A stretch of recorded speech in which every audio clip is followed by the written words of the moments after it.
Kencang jadi kawan-kawan dengar. Jadi dijelaskan kalau ingkar mungkar terhadap orang yang tahu sama yang awam atau yang belum tahu itu berbeda. Bagaimana ingkar mungkar terhadap orang-orang yang tahu yang sekarang ini yang yang sengaja atau menafsirkan agama ini dengan hawa nafsu mereka sehingga Nggak kedengeran suaranya, pertama kencang makin lama makan turun. Ya, yang kencang, ulang lagi. Yang pas pertanyaannya. Hah? Yallah ya Parto, siapa namanya? Hah? Abu Muhammad. Ya.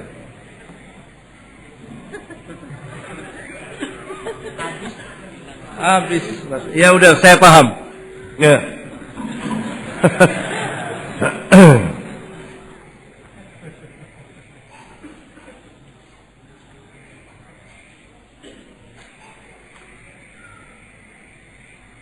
Sekarang ini timbul paham-paham yang menafsirkan Quran seenaknya. Maka bagi mereka yang mengerti harus menjelaskan kepada umat pemahaman yang benar terhadap Al-Quranul Karim. Bagaimana cara menafsirkan Quran, memahaminya, mengamalkannya dan mendakwakannya.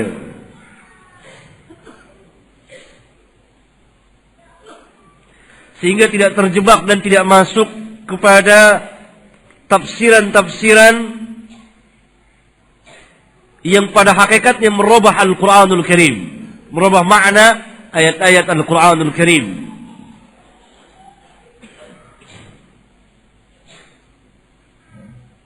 Karena salah satu perbuatan orang-orang Yahudi, selain mereka merubah lafaznya, mereka merubah maknanya. Bermacam-macam tafsiran, tapi pada hakikatnya tafsiran ini pun pernah dilakukan oleh kaum batiniyah. Ada yang tafsir falasifah dan lain-lain, banyak sekali. Maka harus dijelaskan kepada umat bagaimana cara mempelajari, memahami, mengamalkan dan mendakwakan Al-Quran. Harus ada metode ini. Pertama, dia harus mempunyai manhaj, cara beragama yang benar atas manhaj yang hak. Kalau tidak, maka tafsirannya seperti tafsiran-tafsiran dari firqah-firqah yang sesat dan menyesatkan.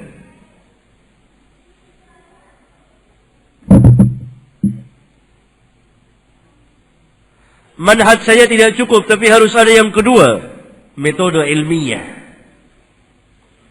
Yani dia memiliki ilmu.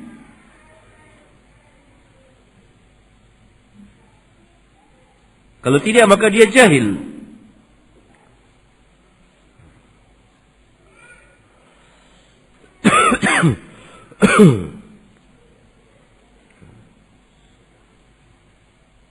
Nah, keluar dari dua syarat ini, maka dikatakan tafsirnya tafsir bil-ra'yi.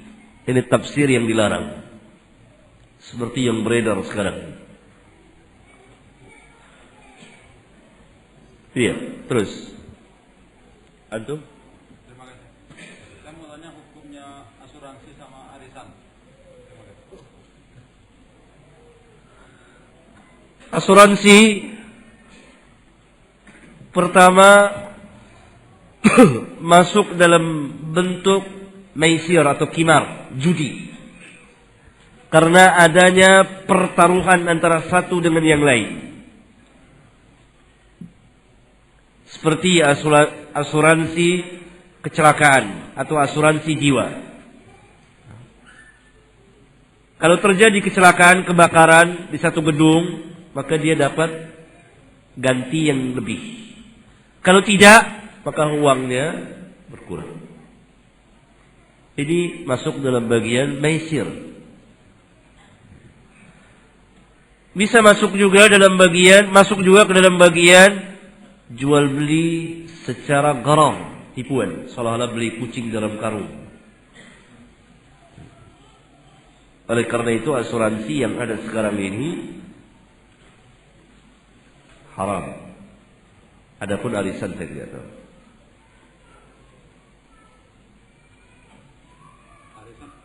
Tidak tahu.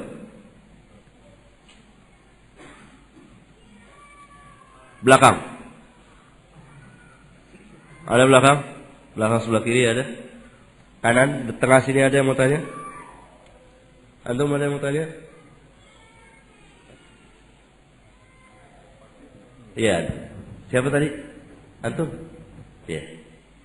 Dalam buku Akidah Islamiyah, judulnya Ushul Hamidiyah, itu disebutkan keyakinan Asy'ariyah, disebutkan di sana tentang sifat yang 20. Jadi Kitab apa yang antum baca? Kitab apa? Ushul Hamidiyah, Ushul Hamidiyah. Karangan. Jadi setelah itu ada sifat yang 20. Kemudian yang menjadi penjelasan apakah ini termasuk akidah Asy'ariyah, apakah dikatakan dia al-sunnah atau kalau tidak al-sunnah atau bisa dikatakan ahlul bidah? Ahlul bid'ah, bukan ahlus sunnah.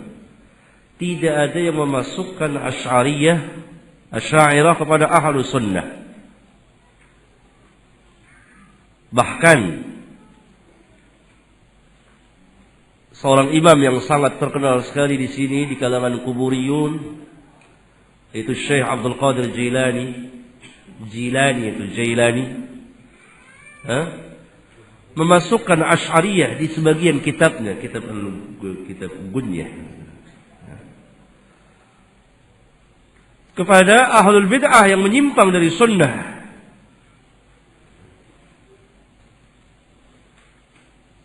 Anehnya orang-orang yang mengaku Asy'ariyah di sini menjadikan Syekh Abdul Qadir Jailani, mengangkat Syekh Abdul Qadir Jailani Tuhan selain Allah. Mereka menyeru, meminta-minta dan mempunyai i'tiqad yang batil. Padahal Syekh Abdul Qadir Jailani di kitabnya, di salah satu kitabnya, mengkritik kaum Asy'ariyah dan menggolongkan mereka kepada firqah yang sesat, menyimpang dari sunnah.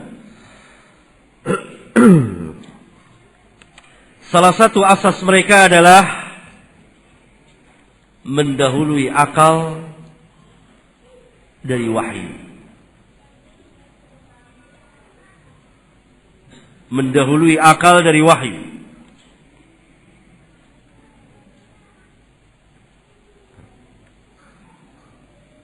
Kalau ayat Al-Quran bertentangan dengan akal mereka, padahal tidak, maka mereka ta'wil. Kalau hadis, mereka akan mudah untuk menolak. Ini asas mereka. Ahlus sunnah asasnya mendahulukan wahyu Alkitab dan wahyu As-Sunnah dari akal dan lain-lain usul dasar-dasar Asy'ariyah. Termasuk mereka banyak menghilangkan nama dan sifat Allah Subhanahu wa taala.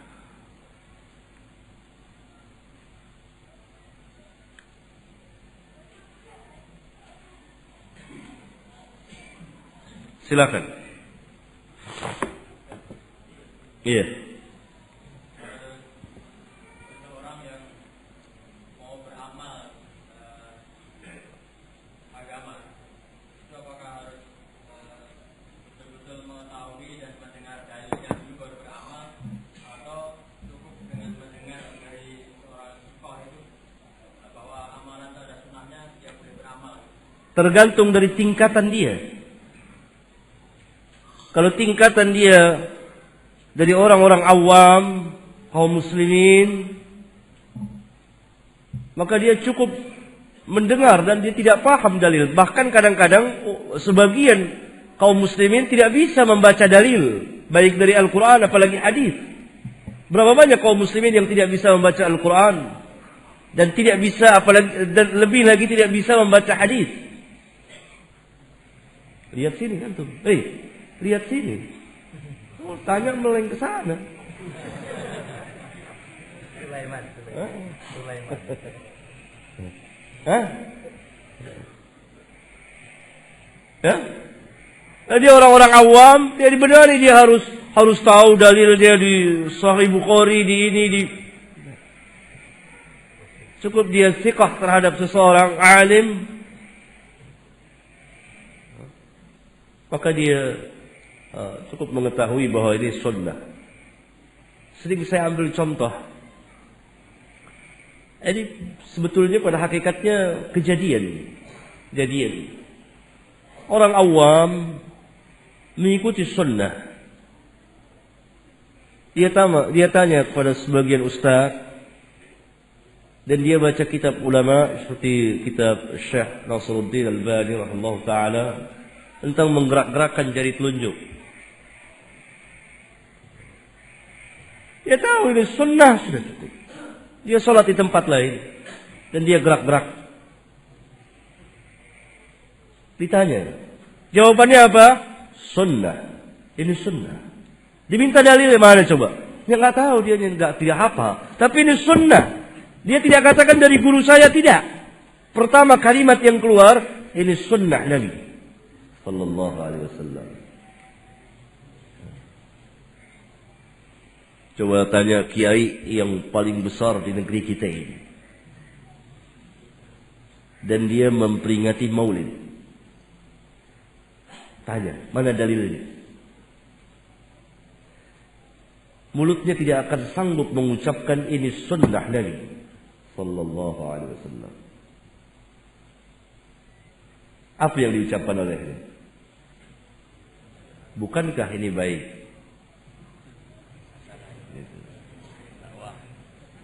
Demi dakwah. Tapi tidak ada kalimat ini sunnah Nabi yang mulia sallallahu alaihi wasallam. Mana yang lebih alim pada hakikatnya?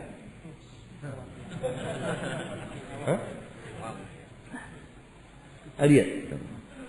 Kalau misalnya tingkatannya sudah lebih tinggi, dia sebagai muttabi', maka dia bisa memeriksa dalilnya di mana, di Bukhari, di Muslim, bagaimana dan seterusnya. Kemudian tingkatan sanadnya, derajatnya tergantung orang. Silakan.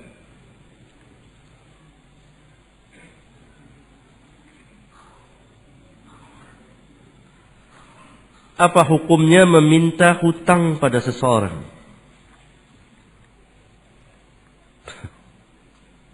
Meminta hutang kepada seseorang. Menagih ya. Menagih hutang.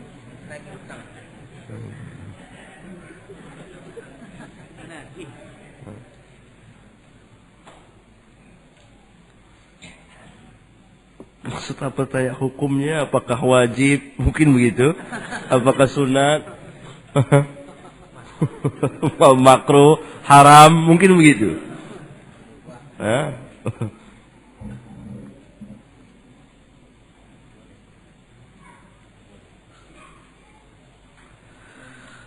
Telah datang beberapa hadis tentang menagih hutang, mengurangi hutang dan seterusnya. Di Bukhari, Muslim dan lain-lain. Ya.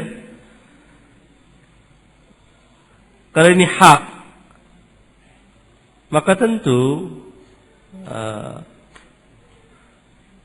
bukan satu juga keharusan menagih. Tergantung dari orang tersebut mau ditagih atau tidak.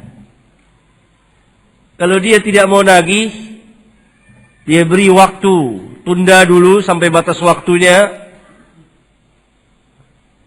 Boleh. Lillah, karena Allah, bahkan dia akan memperoleh ganjaran. Tapi kalau dia tagih, pun tidak terlarang, karena itu hak dia. Bahkan bisa jadi satu keharusan. Orang hutang tentu kan biasanya ada waktu, bulan depan saya bayar, atau 2 bulan lagi, atau 3 bulan lagi, atau setahun. Iya, silakan. Apa tuh? Iya. Mau tanya?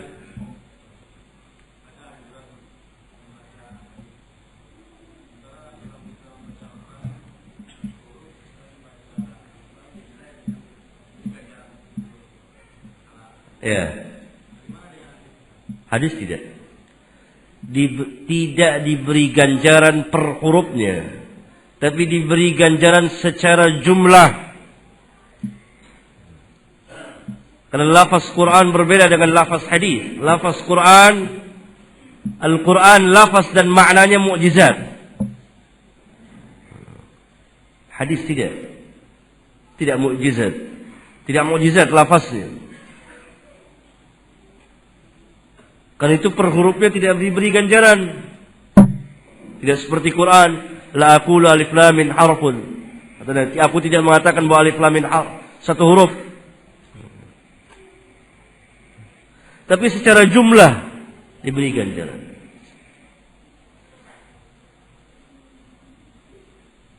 Paham secara jumlah maksudnya? Secara jumlah membaca hadis, mempelajari hadis. Membaca hadis, mempelajari hadis, mengajarkan hadis, diberi ganjaran, bukan per hurufnya. Hatta yang kita baca hanya satu hadis. Kalau tidak ada keutamaan yang lain bagi para pengajar dan penuntut hadis kecuali berselawat kepada Nabi sallallahu alaihi wasallam, setiap melewati nama Nabi sallallahu alaihi wasallam, maka keutamaan itu sudah cukup menandingi keutamaan-keutamaan yang lain. Karena orang yang paling banyak berselawat kepada Nabi sallallahu alaihi wasallam, mereka yang mengajar dan mempelajari hadis. Tidak ada yang lebih banyak berselawat kepada Nabi sallallahu alaihi wasallam selain dari mereka. Coba renungkan itu. Tidak ada orang yang paling banyak berselawat kepada Nabi sallallahu alaihi wasallam dan paling memenuhi firman Allah, ya ayyuhalladzina amanu sallu alaihi wa sallimu taslima, selain pelajar dan pengajar hadis.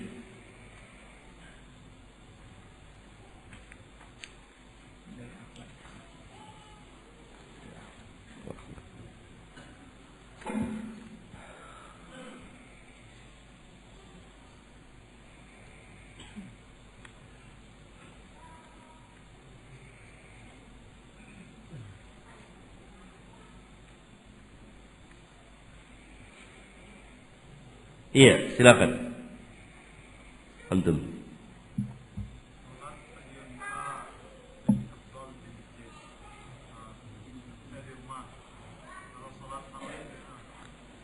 Rasulullah sallallahu alaihi wasallam bila datang bulan Ramadan, beliau perintahkan anak dan istrinya untuk keluar dan salat bersama beliau di masjid. Tentang ini telah datang beberapa riwayat yang sahihah. Hadis yang sahih diriwayatkan oleh Ahmad, Abu Daud dan lain-lain riwayat hadis.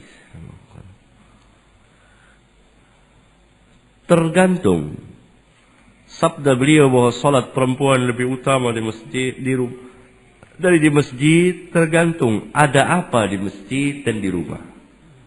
Kalau misalnya suasananya seperti sekarang, maka ketika dia salat di masjid dan dia juga dapat ta'lim, tentu lebih utama ke masjid dari di rumah.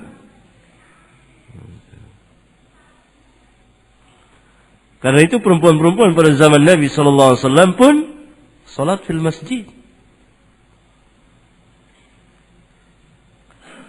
Tolong jelaskan hakikat jual beli dan riba dan contohnya.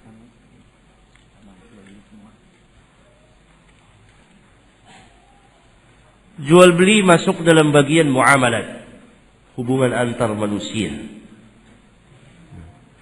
yang memang telah berlangsung jauh sebelum diutusnya Rasulullah sallallahu alaihi wasallam.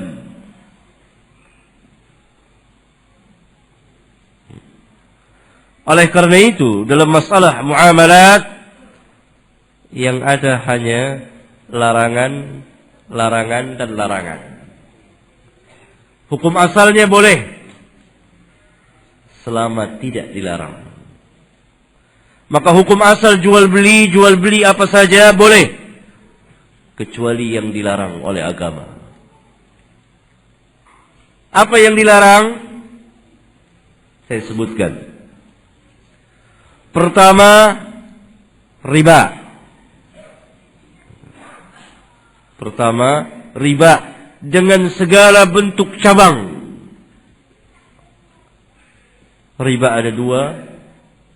Riba an-nasi'ah, hutang piutang, meminjam. Seorang minjam, nanti ketika membayar lebih.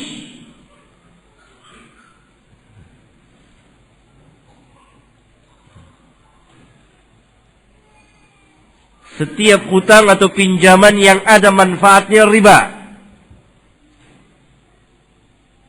Oleh karena itu ijma ulama di dunia ini, sekarang ini, pada masa sekarang, pada abad ini, bahwa bank-bank yang ada sekarang ini, bank-bank konvensional adalah bank-bank ribawiyah.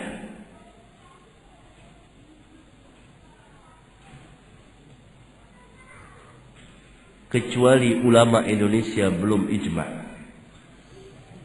Dan ini yang berbicara kepada saya langsung salah seorang yang ahli perbankan, bahkan orang yang bekerja di pemerintahan.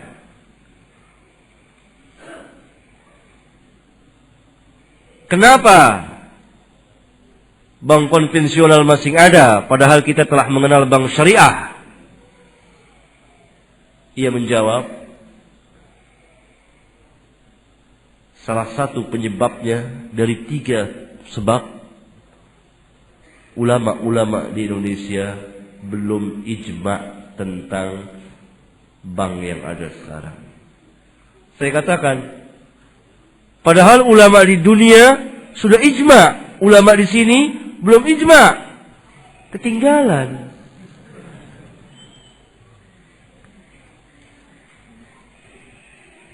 Karena memang begitu. Hukum di sini, hukum Islam, bisa terjadi hal-hal yang aneh-aneh. Apa yang telah diijmakan haramnya, begitu sampai di Indonesia sini, jadi tidak ijma. Bahkan yang haram, bisa jadi tidak haram, kemudian naik lagi menjadi sunat.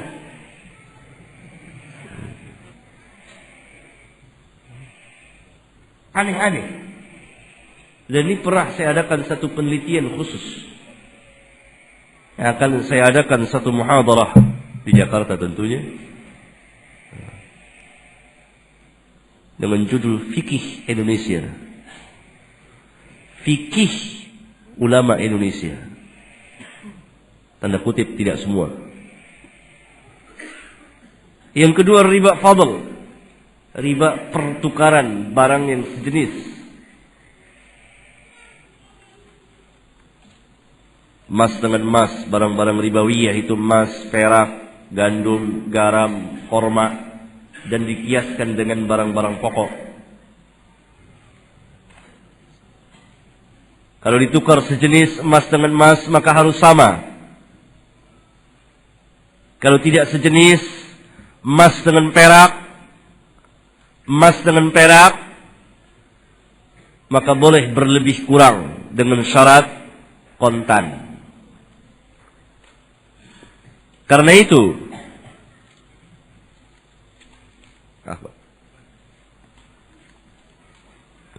membeli emas dengan cara ngutang atau kredit haram, masuk ke dalam riba fadl. Biasanya ini terjadi pada ibu-ibu. Kredit beli emas,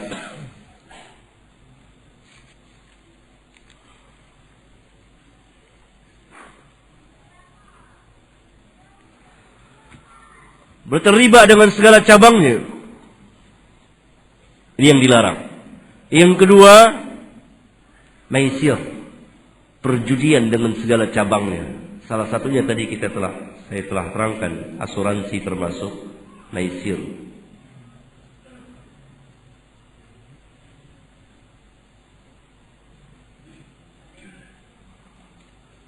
Yang ketiga,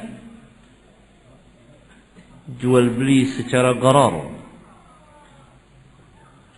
atau dengan istilah kita beli kucing dalam karung.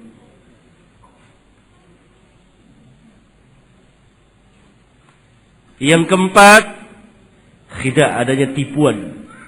Seorang menjual barang yang cacat,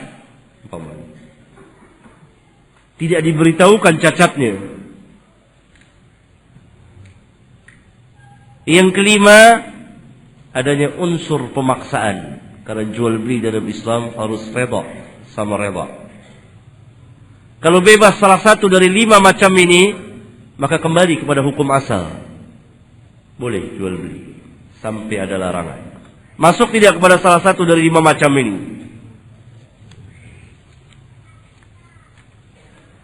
Sangat disesalkan, disayangkan, karena sistem perekonomian kita dibina dan diajarkan dengan cara-cara yang tidak islami. Dan ini telah berlangsung sekian lama dan dipelajari mulai dari tingkat SMU sampai perguruan tinggi, sampai mencapai gelar sarjana ekonomi, kemudian jadi pengamat ekonomi.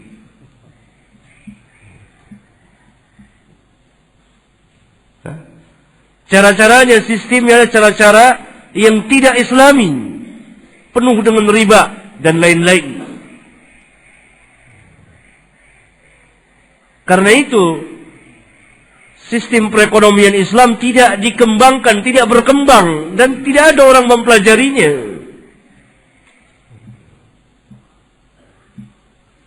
Baru mulai muncul ketika adanya bank syariah.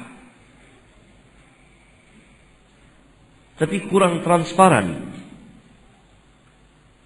kurang terbuka, tertutup, tidak ada dialog. Bagaimana bisa dikenal bank-bank syariah ini? Ketika mereka mengadakan seminar-seminar di hotel-hotel mewah, di gedung-gedung mewah, kaum muslimin di tingkat bawah, menengah ke bawah, tidak bisa hadir dan tidak mau hadir, tidak mengenal.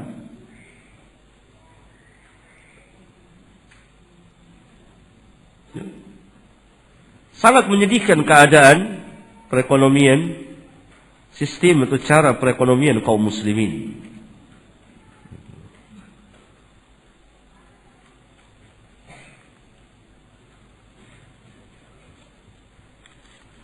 Sudah cukup.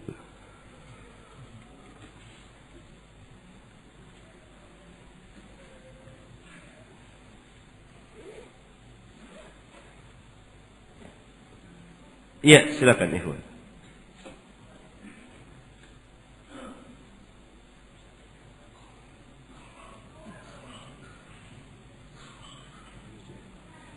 Iya. Terus iya, fadhil. Yang mana? Tunggu sebentar. Oh, iya.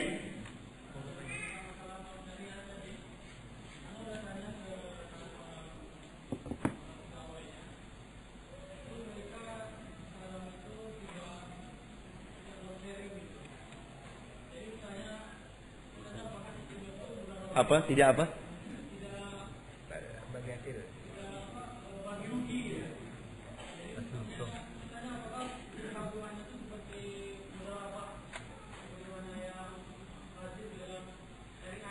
Iya. Jadi?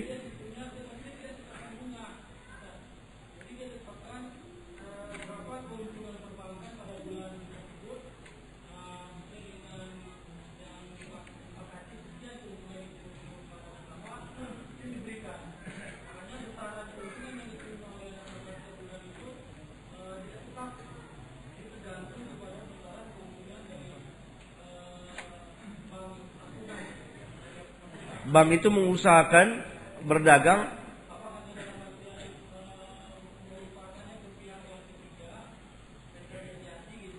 Lalu nasabah ini sebagai apa?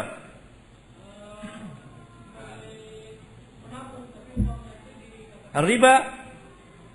Dia sebagai penabung saja, bukan mudharabah. Karena kalau mudharabah risikonya untung bersama, rugi bersama.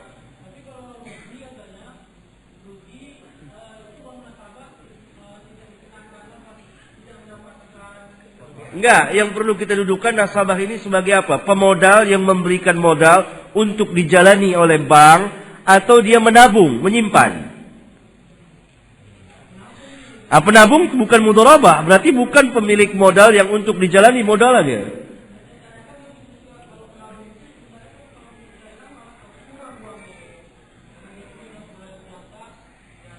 Enggak, tidak usah ke sana. Tanya saja penabung atau dia sebagai pemilik modal yang memberikan uangnya untuk dijalani oleh bank.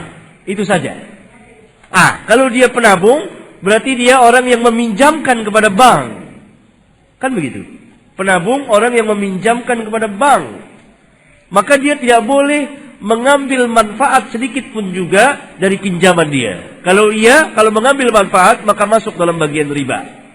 Kalau dia sebagai pemilik modal, ia serahkan modalnya ke bank untuk dijalankan oleh bank uang tersebut, maka itulah yang dikatakan mudharabah, bagi hasil.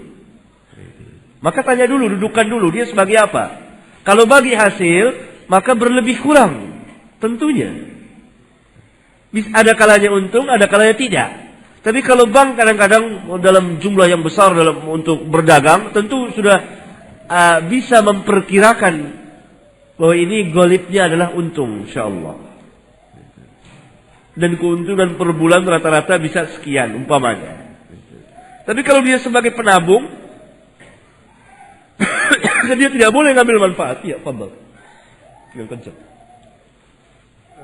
Apa batasan seseorang itu dikatakan sebagai seorang yang sibuk dengan urusan dunia? Sebab dalam suatu hadis dalam sabda Rasulullah dikatakan,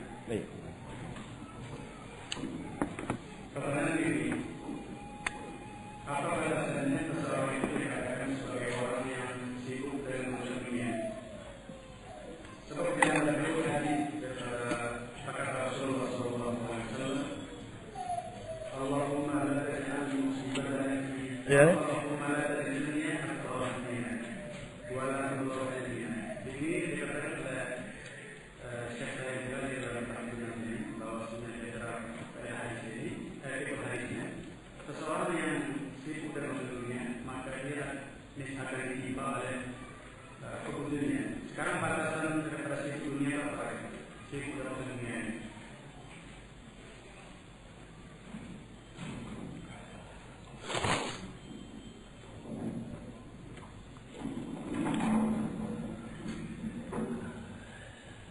Yakni kapan seseorang dikatakan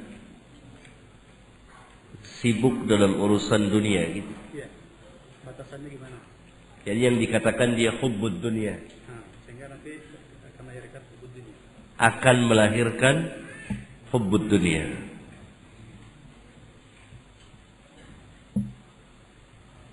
Hubbud dunia ada dua. Hubbud dunia yang dimaksud tentunya isi dunia kan? Sahih tidak? Yang dimaksud hubbud dunia isi dunia kan? Ada secara tabi'iyah manusia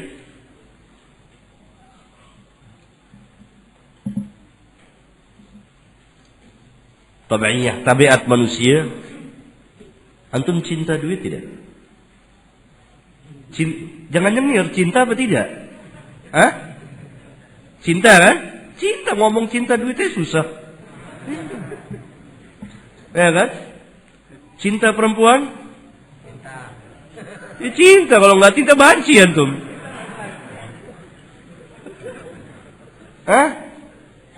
Ngadimin? Ngadiran. Baik. Sayang, cinta. Cinta anak, cinta. Cinta rumah, cinta. Cinta kendaraan, cinta. Ini hubbud dunya tabi'iyah. Ad-dalil zuyyina lin-nasi hubbus syahawat minan nisa.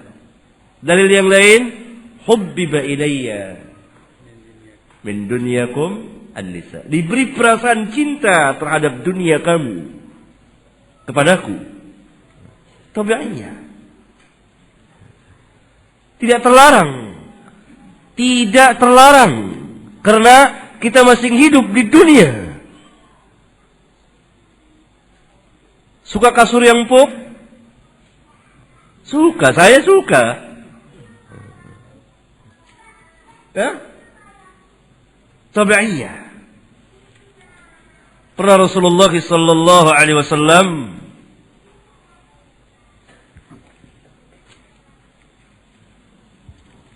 tidur ditikar dan bercap badannya ketika bangun. Lalu sebagian sahabat ingin membuatkan kasur yang empuk untuk Nabi sallallahu alaihi wasallam. Akan tetapi Nabi sallallahu alaihi wasallam mengatakan, apa artinya dunia bagiku? Mali walid dunia. Aku seumpama orang yang sedang mengadakan perjalanan, yakni dunia ini. Kemudian berhenti sejenak, yakni di dunia ini, lalu melanjutkan perjalanan. Hadis ini memberikan pelajaran-pelajaran yang tinggi kepada kita. Perhatian sahabat kepada Nabi yang mulia sallallahu alaihi wasallam. Zuhudnya Nabi dalam kehidupan dunia. Tidak tamaknya beliau dalam kehidupan dunia. Dan sedikitnya dunia beliau. Akan tetapi beliau tidak melarang sahabat memiliki kasur yang empuk. Karena beliau tidak katakan, jangan kamu pakai kasur yang empuk. Tidak. Beliau hanya mengatakan, apa artinya dunia bagiku. Dan dari hadis itu kita mengetahui bahwa pada zaman sahabat, ada kasur yang empuk. Yang biasa mereka pakai. Ini urusan dunia tabi'iyah. Yang ada pada tabiat manusia yang tidak bisa dihilangkan dan tidak mungkin dihilangkan. Hanya diarahkan, hanya dikendalikan. Kulu wasrabu wala tusrifu, kata Allah. Makan dan minum, jangan berlebihan. Kata Nabi SAW, kalau saya diundang untuk makan dira', kaki kambing, paha, atau qura', tulang yang dagingnya sedikit, mau dia. Karena dalam Islam diajarkan seorang itu hidup dengan keadaan yang ada pada dia dan kenyataan yang ada pada dia. Manhaj salaf mengajarkan hidup dengan keadaan yang ada padanya. Kaya dengan kekayaannya, miskin dengan kemiskinannya. Kalau miskin ngaku kaya, pura-pura kaya, sombong. Wa'ailun mustakbir, orang miskin yang sombong.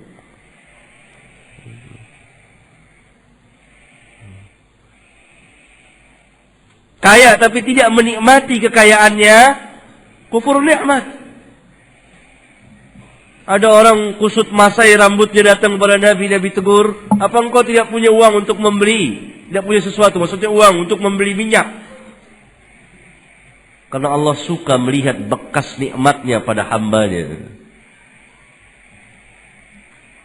Kalau antum punya uang, antum beli baju, itu nikmat Allah. Allah suka lihat.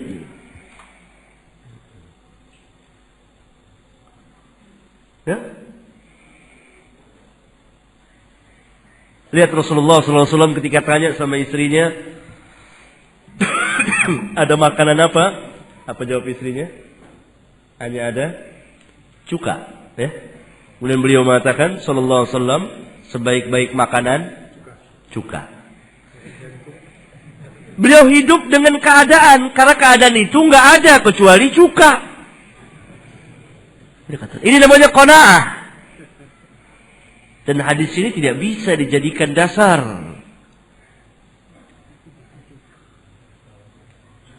Oleh sebagian umpamanya tamsil, sebagian istri yang malas masak.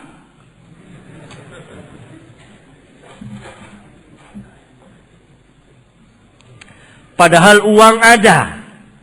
Misalnya seorang suami memberikan nafkah untuk belanja makan, ada daging, kambing, ada ayam, ada ini, ada itu.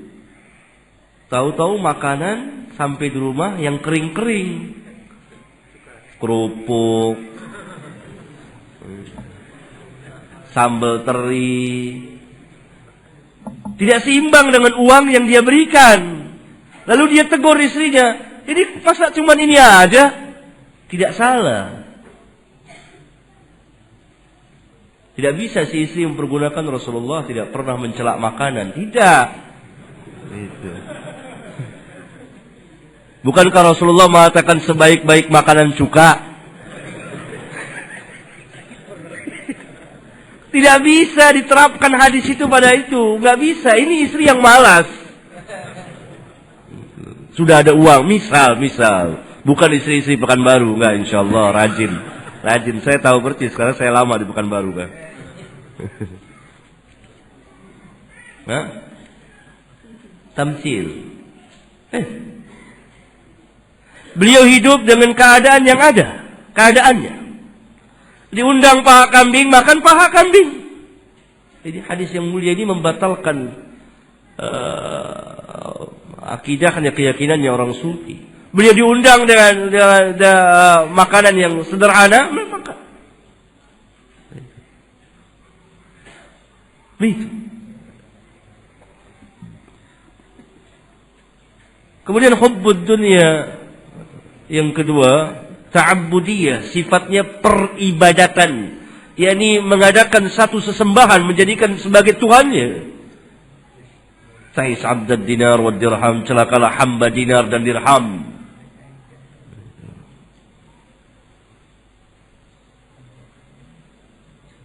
Di sini yang akan membawa dia cinta yang berlebihan kepada dunia itu sudah melampaui tabiat dia sendiri, sehingga menjadikan dunia ini sebagai Tuhan, sebagai ilahnya, dan dia tentu akan lupa akan akhirat. Jadi kalau seorang menikmati dunia berjalan sesuai dengan tabiiyahnya yang ada pada dia, apalagi kalau dia mampu dan dia ingin sama saja dengan manusia lain. Seperti orang yang mampu membeli baju yang harganya sekian, tapi dia tidak mau. Bukan karena pelit, bukan. Tapi ingin baju yang juga dipakai oleh orang lain. Dia dapat ganjaran karena tawadhu.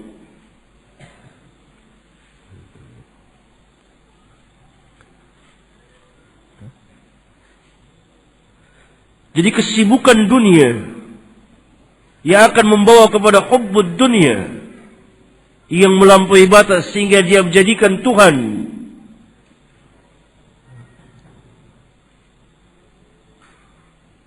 yang dia telah meninggalkan akhirat.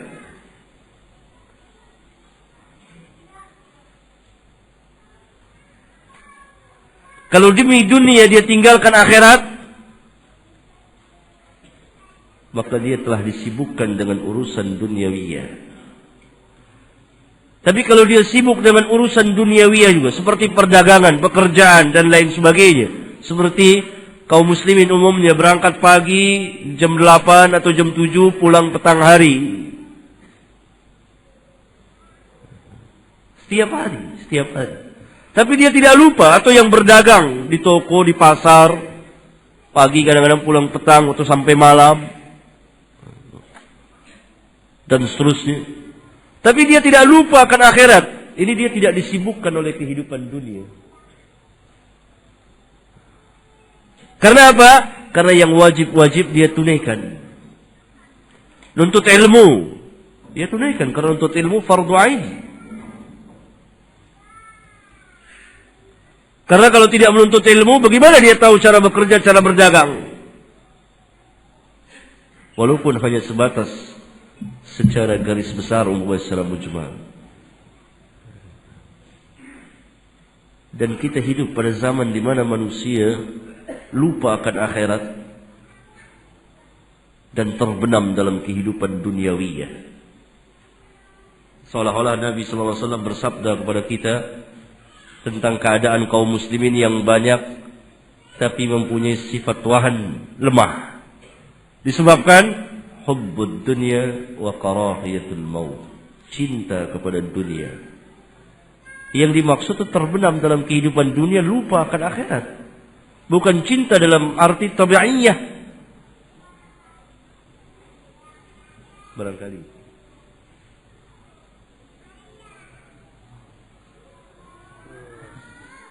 Dalam masalah tadi kan ada tersinggung masalah ada orang yang miskin kemudian dia pura kaya, ini orang mutakabir ya, sombong dia. Bagaimana dengan sebagian salaf dulu sebagaimana yang diceritakan oleh Ibnu Hazm dalam kitab beliau Tabis Iblis, kemudian yang mutakonya Syekh Ali Hasan, ada di antara mereka bawa kunci pulang pergi supaya orang sangka bahwa dia punya rumah, padahal dia nggak punya rumah.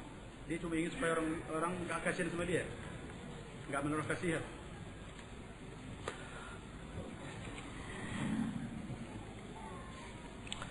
Pertama,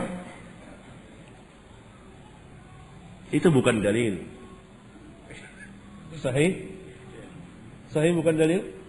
Kalau bukan dalil tidak bisa jadi hujjah. Pertama. Yang kedua, beda yang mereka maksudkan, beda dengan hadis. Yang mereka maksudkan adalah ta'affuf, untuk menjaga kesopanan diri yang Allah Subhanahu wa taala katakan orang-orang miskin yang ta'affuf sehingga orang yang tidak tahu menyangka mereka kaya. Cukup. Adapun yang sombong ini sengaja menampakkan dirinya bahwa dia pura-pura kaya dalam arti kibir. Beda. Kalau si miskin dia ta'affuf, menyembunyikan diri, orang sangka dia mampu, dia punya, dia tidak lapar. Padahal perut lapar sekali. Ini ada keutamaan. Dan itu yang dimaksud oleh kaum salaf. Jangan di belakang.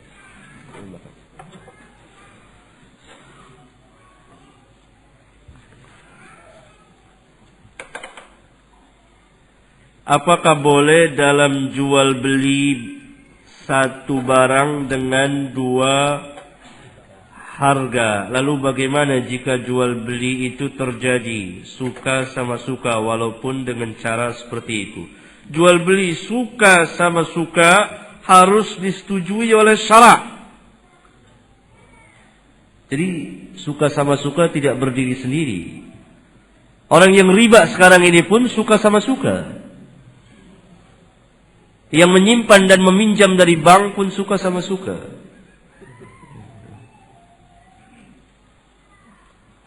Bahkan yang main judi pun suka sama suka.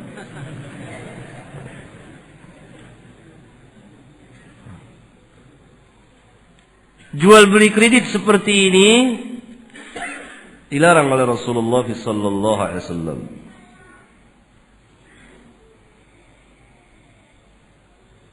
InsyaAllah besok saya jawab. Karena harus saya terangkan dengan panjang lebar.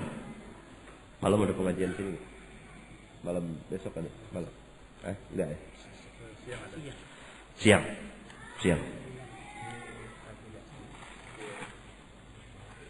Malam ada insyaallah. Malam sini. Ya. Ada sih. Enggak ada. Malam dari sini. Mohon penjelasan tentang bisnis atau ekonomi yang islami. Bagaimana kaidahnya dan contohnya. Saya terangkan dalam Islam luas sekali bisnis atau jual beli atau perdagangan selama tidak dilarang. selama tidak dilarang. Tentunya dia membutuhkan modal, membutuhkan kecerdikan. Dan memang pasar harus dikuasai oleh kaum muslimin. Satu hal yang tidak pernah diajarkan di sekolah-sekolah ekonomi dan tidak pernah diamati oleh pengamat ekonomi.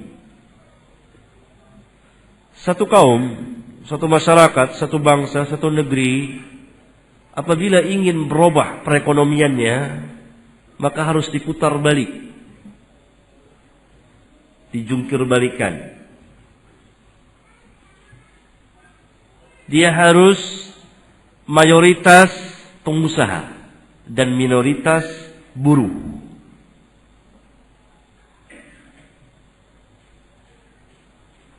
Pengusaha besar, sedang, kecil. Selama satu negeri yang mayoritasnya buruh, pengusahanya minim, sedikit, maka perekonomiannya sukar untuk naik.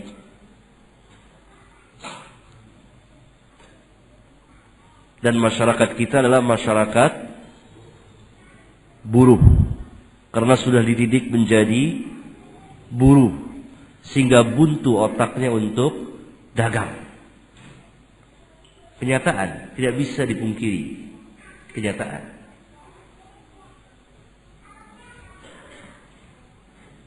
Dan senang menabung, menyimpan uang dalam waktu tahun-tahunan. Tidak pernah diputar uangnya. Padahal ini juga tidak pernah diajarkan oleh di ekonomi atau oleh pengamat. Uang itu kalau disimpan selama 1 tahun saja dan tidak dijalankan, kerugian bagi pemilik uang itu. Kalau diputar, ya mungkin memang imma dia bisa maju atau bangkrut. Tapi seorang itu harus optimis. Harus optimis, harus punya perasaan harap. Suara apa? Itu suara apa? Oh, bete. Oh, kodok. Masyaallah.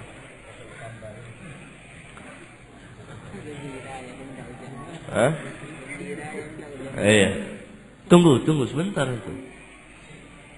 Ya? Itu. Dan untuk menuju kepada perekonomian Islam dan kemajuan kaum muslimin harus berlepas diri dengan sistem kufar dan keterikatan dengan mereka. Dan ini tidak bisa orang per orang. Harus jamaah kaum muslimin. Ya, antum mau tanya apa?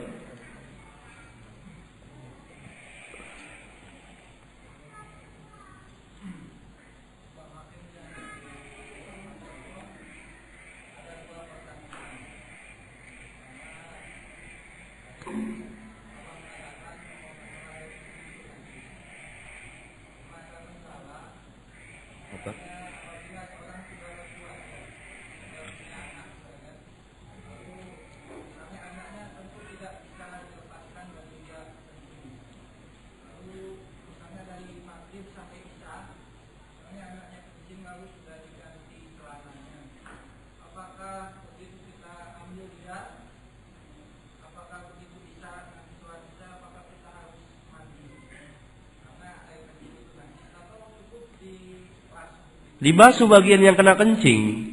Kalau yang kena tangan, ya tangan, masa guyur semuanya.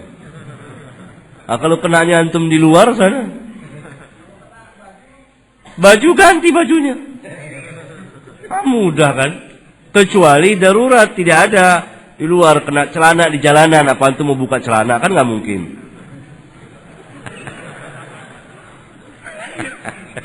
Ngadiran ketawa.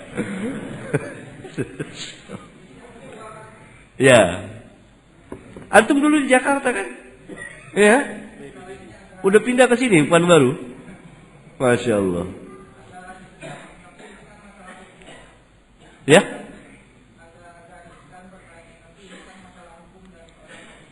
Insyaallah.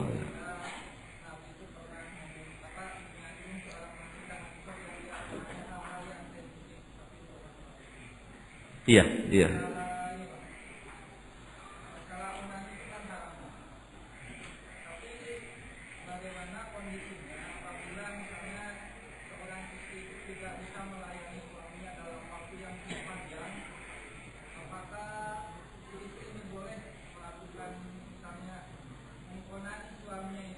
Boleh.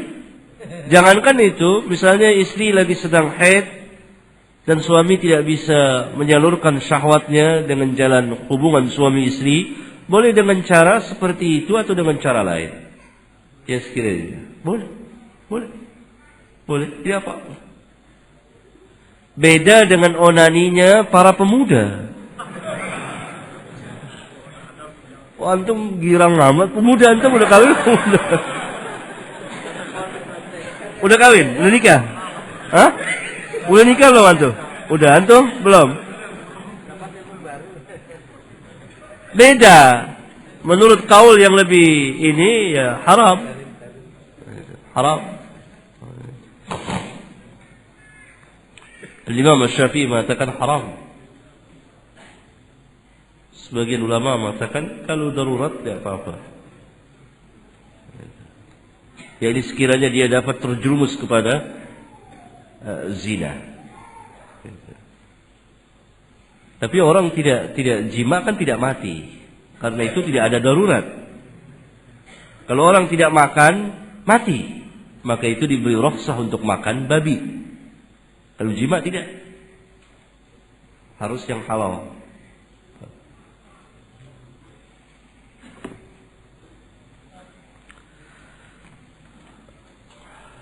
Kalau para pemuda menghabiskan umurnya dengan onani,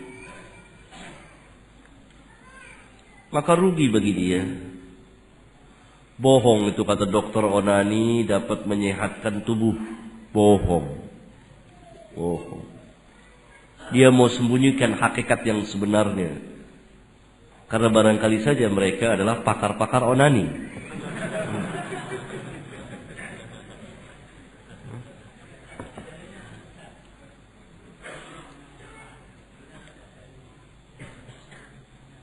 Isna'u kulla syai'in illa nikah. Lakukan segala sesuatu kecuali berjima. Nabi ditanya tentang perempuan yang haid. Apa yang ia harus lakukan? Kerjakan segala sesuatu kecuali jima. Paham? Riwayat Imam Muslim. Dan fatwa para ulama di antara Al-Imam An-Nawawi membolehkan. Lihat. Antum sudah beristri? Paham tamaman. Ya. Bagi pemuda maka nikah. Nikah. Onani akan membuat mudarat. Lihat pemuda-pemuda yang sering onani, maka pertama dia akan lemah badannya. Karena orang kurang jima, lemah. Banyak jima, lemah. Kurang jima, dia tidak. Ya, ini akan lemah. Mani tidak keluar. Tapi kebanyakan, onani ini banyak mengeluarkan mani. Pemuda akan lemah, tubuhnya lemah. Bohong para dokter itu. Kenyataan pemuda-pemuda itu lemah, pucat. Kemudian otaknya juga akan lemah, daya hafalnya. Daya hafalnya, daya pikirnya akan lemah.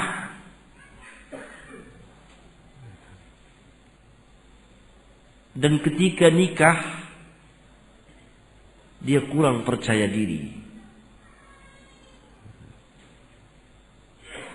Kurang percaya dirinya.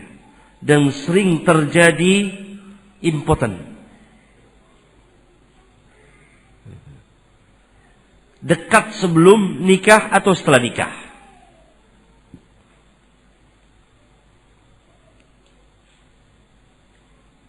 Pada dia mantum para pemuda Nikah. Nikah aja. Nikah. Tidak cukup 1, 2. Seperti pertanyaan antum. Yang satu lemah, fadhal, nikah untuk yang kedua. Ya?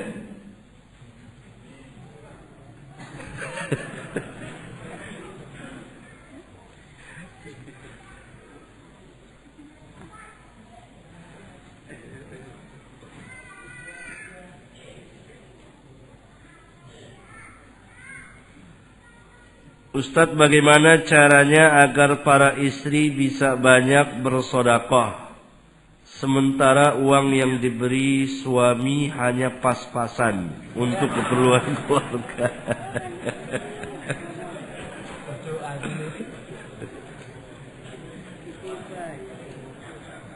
Sedekah tidak hanya dengan mal, tapi kullu ma'rufin sadaqah, kata Nabi SAW. Setiap kebajikan itu adalah sedekah. Doakan suaminya agar Allah tambahkan rezekinya, agar Allah memberikan dan seterusnya. Supaya nanti kalau dia diberi tidak pas-pasan lagi.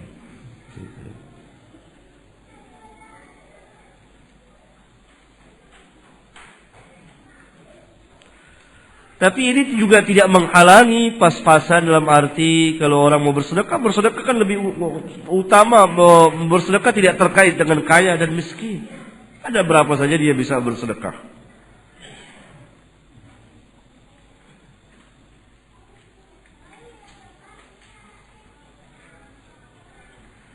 Anak hasil zina tidak boleh dinikahkan oleh bapak kandungnya. Hadis apa yang mendasari hal tersebut? Hadis yang tegas tidak ada, tapi istinbat, cara mengeluarkan hukum dari hadis yang telah ada.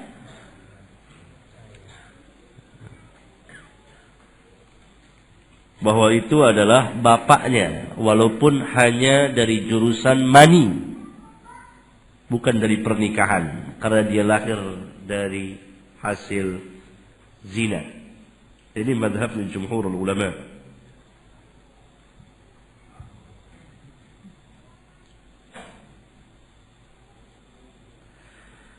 Bolehkah kita menceritakan kemiskinan seseorang dengan tujuan agar orang tersebut membantu atau bersedekah kepada orang miskin tersebut? Boleh. Boleh. Si fulan itu, si A, si B itu miskin. Suaminya belum ada kerjaan. Mudah-mudahan ada orang yang mau mencarikan dia pekerjaan. Begitu selesai. Boleh. Boleh. Bagaimana hukumnya koperasi simpan pinjam yang ada jasanya? Riba. Karena pinjam meminjam tidak boleh ada manfaatnya sedikit pun juga.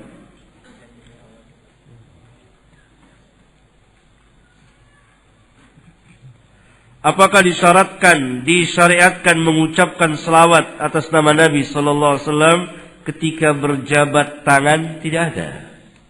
Tidak ada satupun ucapan ketika berjabat tangan kecuali ucapan salam ketika berjumpa. Assalamualaikum waalaikumsalam. Dan ini salah satu bid'ah yang tersebar luas.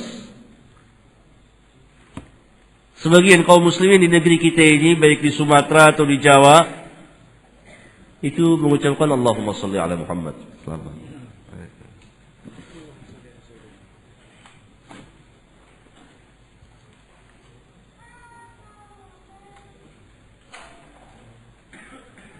Pada saat kapan dalam solat disunnahkan menggerak-gerakkan jari, dan pada saat kapan sunnah menghentikannya menggerakkan jari?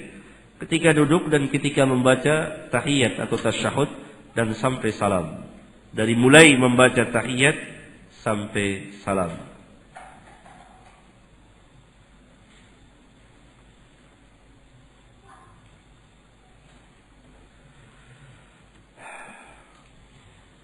Ya, silakan. Ikhwan. Ya.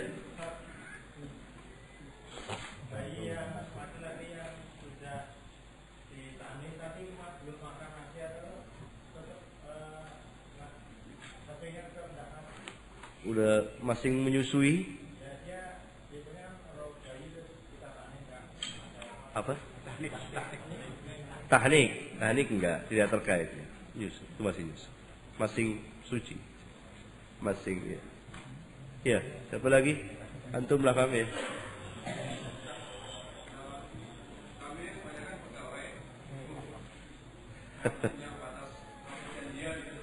Hah?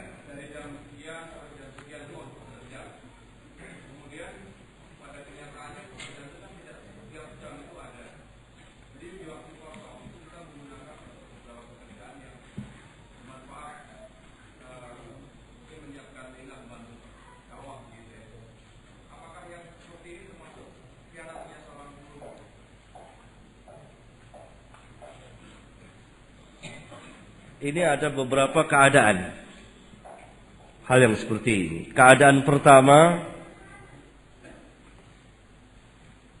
kantor membutuhkan dia tapi dia lalaikan.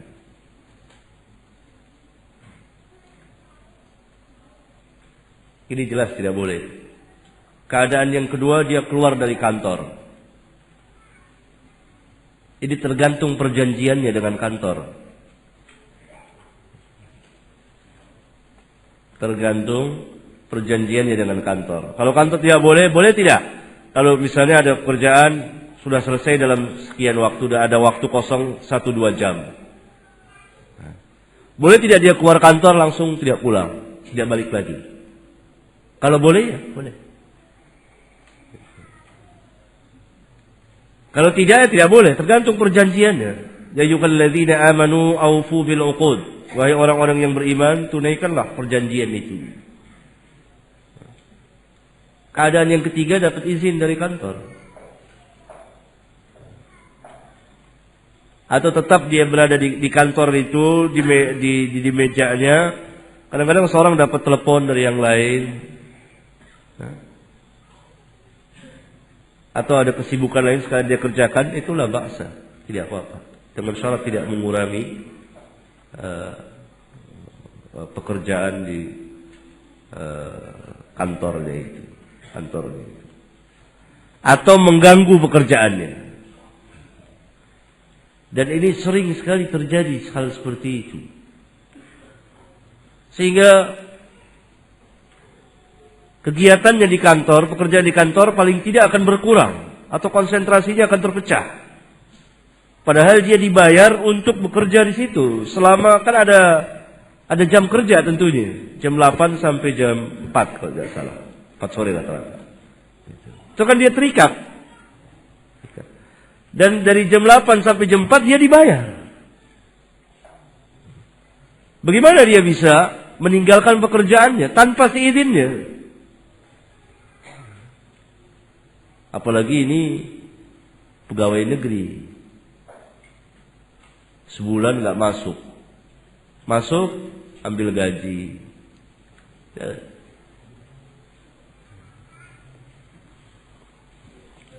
Maka yang terbaik izin, kecuali tidak memudaratkan. Itu lagi kerja di meja kerja kantor. Lihat kegiatan apa yang antum mau bantu. Coba berikan contohnya apa?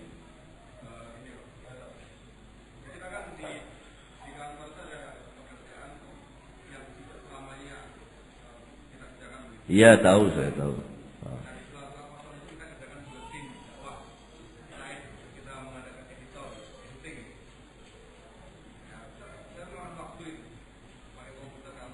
Pakai komputer kantor nggak boleh. Apa kantor bayar antum untuk pakai itu? Nggak boleh. Hatta untuk dakwah nggak boleh. Antum harus izin karena itu hak orang. Kecuali komputer antum. Nanti pakai telepon kantor lagi. Buat telepon ke rumah, buat ini. Boleh. Karena yang punya kantor tentu tidak akan redho. Coba deh. Tadi saya telepon sama istri saya 5 kali. Kalau nggak merengut bos antum, nggak boleh. Pakai komputer nggak boleh. Pakai komputer kantor. Itu komputer untuk apa ditempatkan situ? Izin. Ngomong, kalau kerja itu biar bisa ngomong. Sering saya ajarkan para pegawai, para buruh, itu ngomong sama majikannya. Saya mau ini, saya mau itu, ini nggak bisa, ini begini, ini begini. Orang kita tidak pernah ngomong. Diam, tapi maling. Diam. Akhirnya korupsi. Ngomong. Ngomong. Ngomong biasa. Saya mau ini, saya mau ini. Kalau sekiranya ini, potong gaji saya dan sekian. Bisa. Bisa aja. Mudah. Ngomong. Aduh, bos saya mau, ya atau Pak saya ada kegiatan buletin dakwah ini. Kebetulan saya di kantor pekerjaan sudah selesai. Sudah saya selesaikan dan tidak mudarat dan ada sisa waktu 2-3 jam. Begitu kan?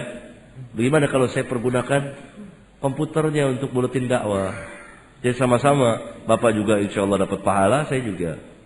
Oh boleh silakan foto pakai, wah bebas. Kalau sekarang antum nggak ngomong, pakai. Karena kantor sediakan itu untuk fasilitas pekerjaan kantor, kan begitu?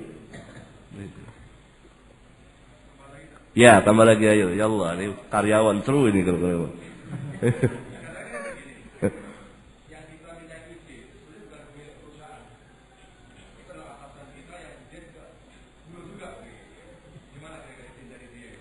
Yang jadi atasan antum saat itu, yang menguasai, yang punya kuasa, yang punya kuasa saat itu siapa? Tentu kadang-kadang kekuasaan itu kan bertingkat-tingkat. Kalau antum bisa sampai puncaknya, alhamdulillah. Itu masa nggak bisa? Bisa. Teman orang kita memang kalau kerja suka begitu, diam saja.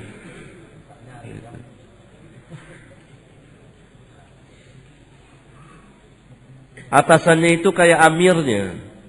Biasa saja. Ada adabnya, yes. Iya. Pakai komputer kantor. Masya Allah. Ada pakai telepon kantor sampai 1 jam kadang-kadang orang telepon kantor. Bayangkan berapa duit kantor bayar. Coba beritahukan sama atasannya, nggak berani.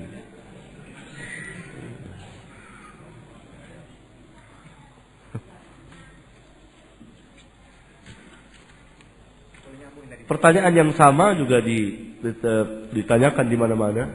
Memakai fasilitas kantor dalam rangka dakwah untuk buat ini. Ya, boleh. Habis waktunya. Ya. Menyambung tadi pakai, boleh pakai satu. Ya. Ya. Kadang-kadang kan begini, kan pekerjaan kantor tuh kita mau pulang. Ya. Kemudian kita ngeprint 20 lembar di rumah. Ya. Ya, itu kan pakai tinta kita, pakai peralatan listrik kita. Kadang-kadang kita terdesak ngeprint 1 lembar di kantor. Jadi kompensasi seperti itu gimana? Ya, yang antum print di rumah ya minta ganti sama kantor. Salah sendiri kenapa ngeprint di rumah? Antum ikhlas nggak apa-apa, kalau ikhlas nggak apa-apa, dapat pahala kan? Ikhlas nggak apa. Tapi ini kan bukan bicara itu, bicara boleh tidak nanti timbal baliknya kan ke sana. Itu.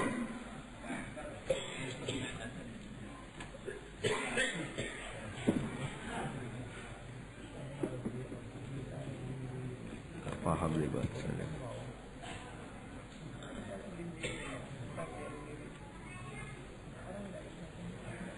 Ya.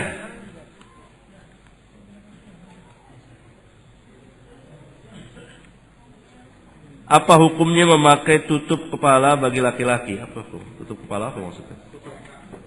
Hah? Kopiah, pici atau apa?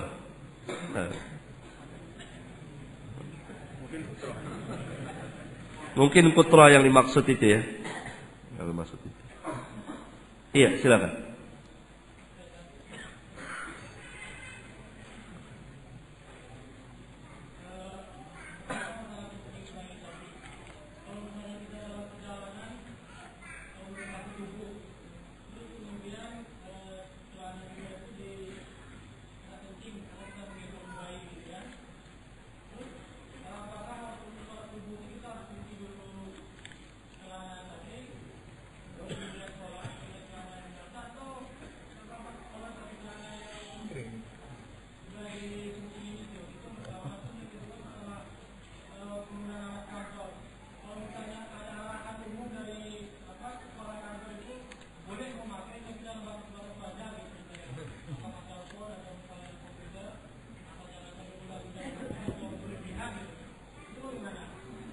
Yang pertama, kalau ini dalam perjalanan dan kita tidak memiliki ganti, maka cuci dalam arti tetap kita pakai sebisanya kita cuci dengan air. Di mana letak pakainya? Kena yang kena kencingnya itu di mana letaknya? Dan di situ dikasih basahan air. Kemudian kita sholat memakai kain tersebut. Yang kedua, lafaz sewajarnya itu nisbi. Sampai sejauh mana sewajarnya? Masing-masing orang punya penilaian sewajarnya tersendiri. Ada yang 1 jam, wajar-wajar aja telepon. Karena dia biasa kalau telepon 2-3 jam. Jadi 1 jam dianggap sedikit. Orang yang biasa telepon 5-10 menit, 1 jam lama. Kan begitu. Nisbi. Iya, saya nggak tanya kantor antum. Saya tanya teman, kewajaran itu nisbi. Batasannya mana?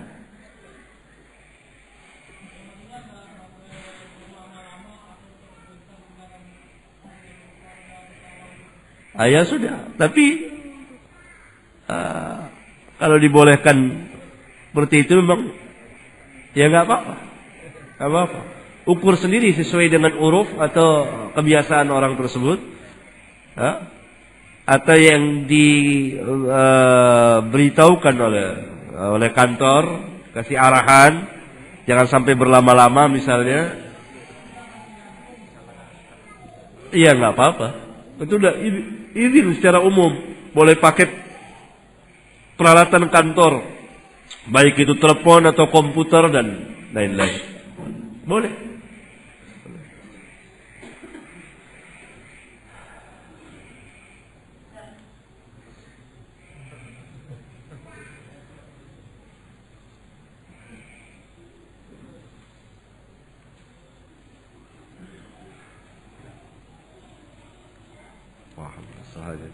Tulisannya. Iya. Siapa tadi? Iya. Iya. Wallahu a'lam. Wallahu. Enggak kan? Tidak sama. Tidak ada ulama yang menyamakan hal tersebut.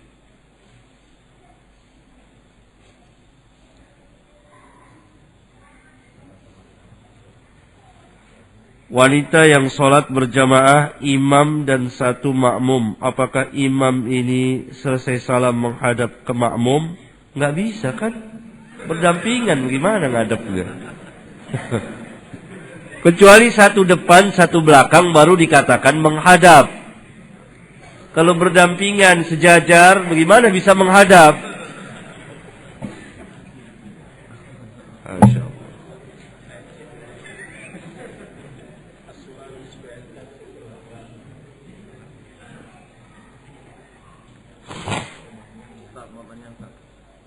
Masalah jual beli, Ustaz. Seumpama ada pembeli yang mau menanyakan mengenai model menjual, lalu apakah ada jawaban selain mengatakan yang sebenarnya? Istilahnya untuk menutupi antara jarak laba dan modal.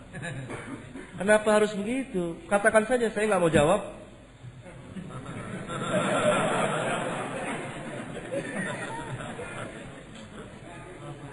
Itu biasa. Sahih. Rahasia perusahaan bahasa huruf kita ini. Enggak salah antum kalau nggak mau jawab. Salah tidak? Enggak juga, ya udah. Asik duduknya sila dong. Sila duduk ini. Kan udah kayak di warung kopi aja antum anggap.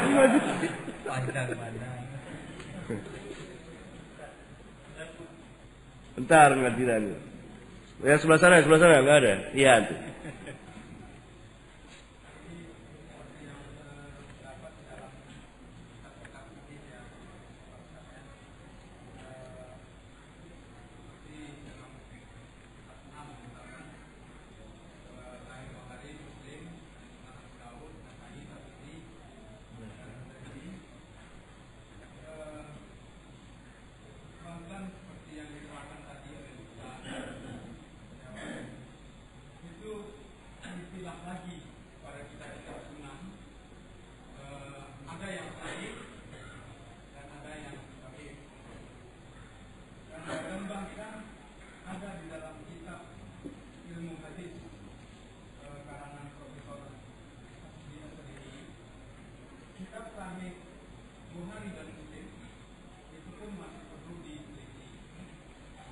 Tidak. Hasbi As-Siddiqi tidak mengatakan seperti itu. Tidak. Ulang lagi dia. Ya. Ulang lagi. Iya. Maksud saya Pak, Iya. bagaimana sebenarnya berita dan imam-imam penulis hadis terdahulu itu tentang keadaan hadis yang beliau tulis itu. Jadi bukankah beliau itu menulis untuk generasi-generasi berikutnya hadis-hadis itu dapat untuk diamalkan dan untuk beribadah dengannya. Titik.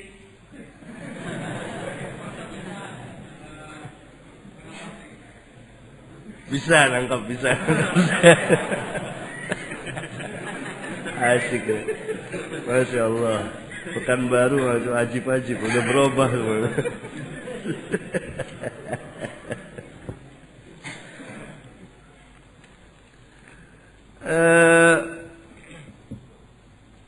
Alhamdulillah, kita bersyukur kepada Allah, kemudian kepada para imam kita yang telah menghabiskan umur mereka untuk mencari dan mengumpulkan hadis, kemudian menyeleksinya mana yang sah dan mana yang tidak, kemudian menjelaskan rawi atau martabat derajat orang-orang yang meriwayatkannya, rawi-rawinya dan seterusnya. Mereka kumpulkan dan mereka pun telah menurunkan sanadnya. Dan sanad itu adalah jalannya orang-orang yang meriwayatkan, terantai dari bulan sampai kepada Nabi yang mulia sallallahu alaihi wasallam. Dan ini merupakan kekhususan bagi umat ini, sehingga dapat diketahui mana riwayat yang sah dan mana riwayat yang tidak sah.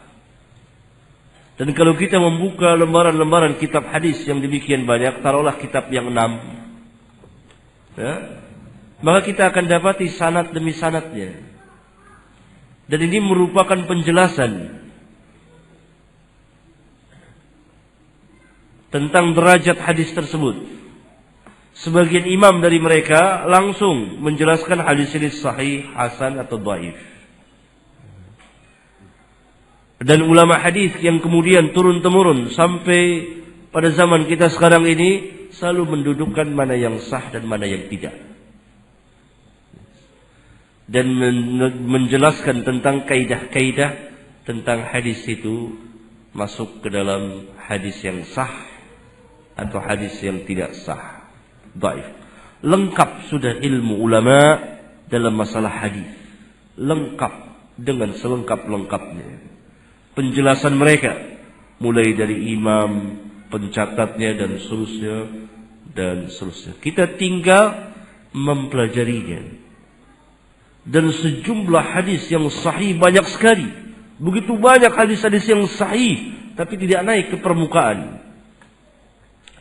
Contoh, hadis yang terdapat di kitab Riyadhus Shalihin yang hampir memuat sebanyak 2000 hadis. Dan rata-rata hadis itu sah. Diriwayatkan oleh Bukhari, Muslim. Sebagiannya hasan. Sebagian kecil, yang paling kecil dhaif. Itu pun dhaif ringan. Mungkin hanya beberapa puluh. Ya?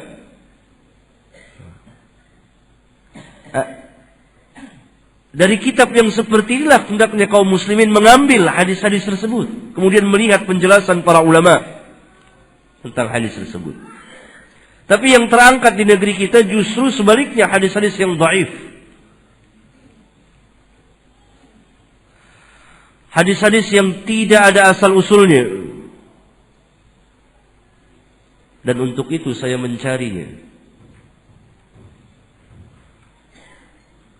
Saya mendatangi tempat-tempat tertentu untuk melihat hadis-hadis yang beredar.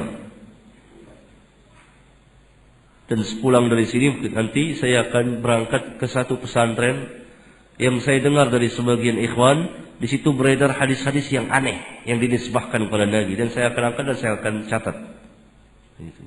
Dan ini sering saya lakukan. Nah, atau ada cara-cara tertentu, saya datangkan, saya tanya, lihat, dibawakan di kitab apa nanti saya catat. Gitu. Coba lihat kitab Durratun Nasihin, tahu? Nah, sangat masyhur sekali. Nah, Durratun Nasihin.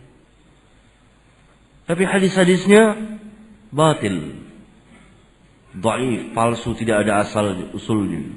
Atau kitab Tanbihul Ghafilin. Tanbihul Ghafilin yang kitab-kitab hadis itu. Banyak hadis-hadis yang munkar, hadis-hadis yang dhaif, yang sangat dhaif, yang palsu. Atau kitab Ihya Ulumuddin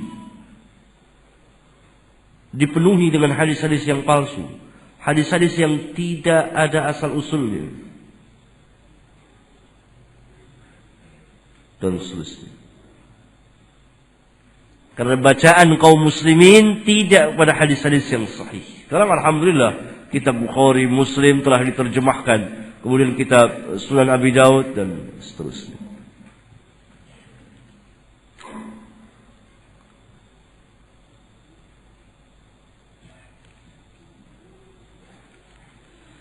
Apakah perbedaan itu adalah rahmat? Tidak. Kalau perbedaan itu rahmat, maka persatuan jadi azab. Padahal Allah larang kita berpecah belah. Ini dari hadis yang tidak ada asal usulnya barangkali, ikhtilafu ummati rahmah. Ini bukan hadis, bukan hadis Rasulullah sallallahu alaihi wasallam.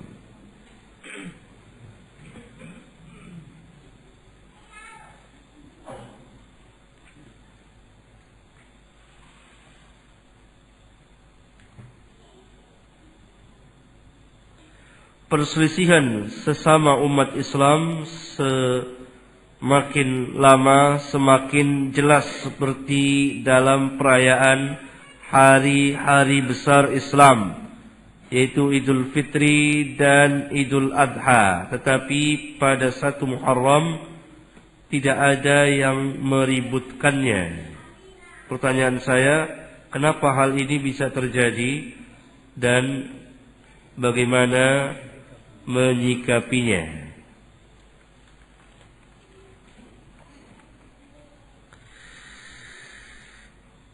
Perpecahan umat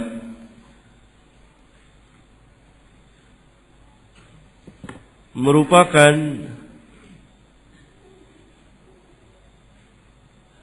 takdir kauniyah, takdir Allah di alam semesta ini, bahwa umat Islam akan berpecah belah menjadi 72 terancam nar dan 1 dijanjikan jannah. Dan sekaligus termasuk takdir syar'iyah. Takdir kauniyah tidak bisa dirubah. Hidup dan kematian dan kejadian-kejadian yang Allah Subhanahu wa taala telah tentukan bahwa umat ini akan berpecah belah menjadi 73 dan pasti berpecah belah. Ini takdir kauniyah. Takdir syar'iyyahnya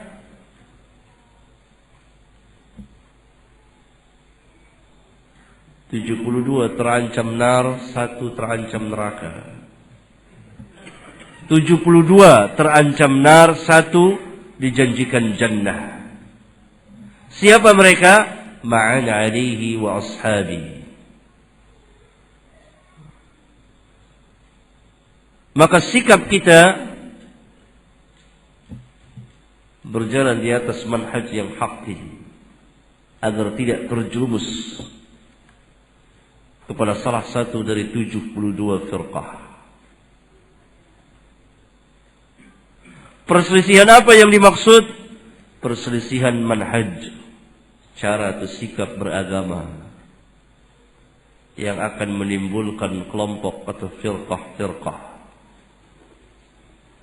atau keluar darinya paham-paham yang sesat dan menyesatkan.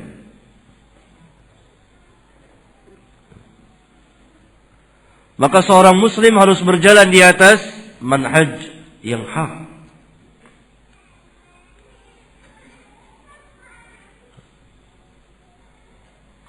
Kemudian sifat orang yang berjalan di atas manhaj yang hak, tentunya selalu mengikuti sunnah Rasulullah SAW dan jauh dari bid'ah.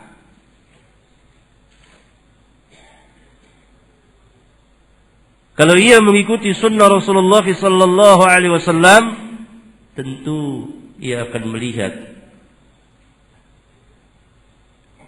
bagaimana Rasulullah SAW mengamalkan Islam dan mendakwakan Islam bersama para sahabat. Pernahkah para sahabat memperingati hari-hari besar?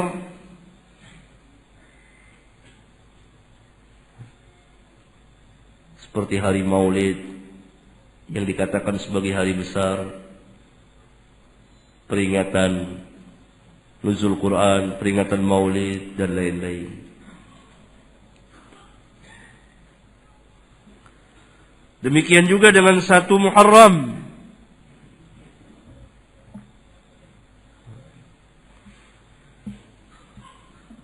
Tidak ada diperingati tahun baru Islam, tidak ada. Tidak ada diperingatinya.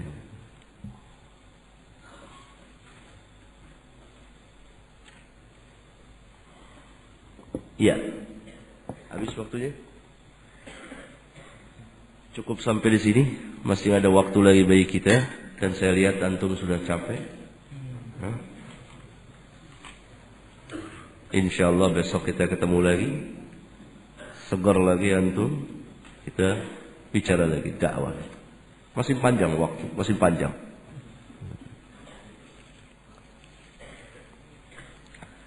Sampai di sini, mudah-mudahan bermanfaat. Subhanakallahumma wa bihamdika asyhadu an la ilaha illa anta astaghfiruka wa atubu ilaik.